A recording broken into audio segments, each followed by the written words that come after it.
বিহারে মোদি নীতিশ মেজিকে কুপকাত রাহুলরা আভাস এক্সিট পোলে শূন্য হতে পারেন পিকে। বিহারে আবার ফিরতে চলেছে নীতিশ কুমার এবং নরেন্দ্র মোদীর জুটি। প্রায় সব বুথ ফেরত সমীক্ষায় তেমনই আভাস দেওয়া হলো।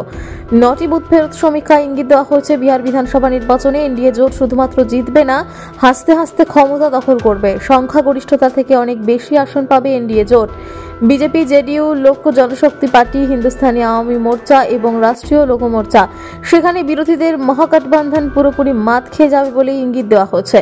আর প্রাক্তন ভোট কুশলী প্রশান্ত কিশোরের জন্য সুরজ পার্টি ছিটে ফোটাও দাগ কাটতে পারবে না বলে আভাস দেওয়া হয়েছে বুথ ফেরত সমীক্ষায়।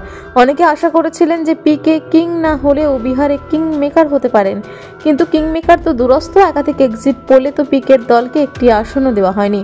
তবে পিকে বা মহাগঠবন্ধনের নেতাদের ভরসা যোগাতে পারে 2020 সালের বিধানসভা নির্বাচনের বুথ ফেরত সমীক্ষা। কারণ গতবার একাধিক এক্সিট পোলে যা পূর্বাভাস দেওয়া হয়েছিল তার উল্টো হয়েছিল আসল ফলাফলে। গতবার 11টি এক্সিট পোলের গড় আভাস ছিল 243টি আসনের মধ্যে 125টিতে জিতবে বিরোধীদের মহাগঠবন্ধন, আর 108টি আসনেই থেমে যেতে পারে এনডিএ, অর্থাৎ সংখ্যাগরিষ্ঠতার থেকে 16টি আসন কমে যাবে। যদিও বাস্তবে 243টি আসন বিশিষ্ট বিহার বিধানসভা নির্বাচনে 125টি আসনে জিতেছিল বিজেপির নেতৃত্বাধীন এনডিএ জোট, আর 110টি আসনেই জিততে পেরেছিল মহাগঠবন্ধন। এবারও সেরকম কিছু হওয়ার আশায় বুক বাঁধছে মহাগঠবন্ধনের নেতারা। সেই আশা পূরণ হবে কিনা তা বোঝা যাবে আগামী শুক্রবার 14 নভেম্বর।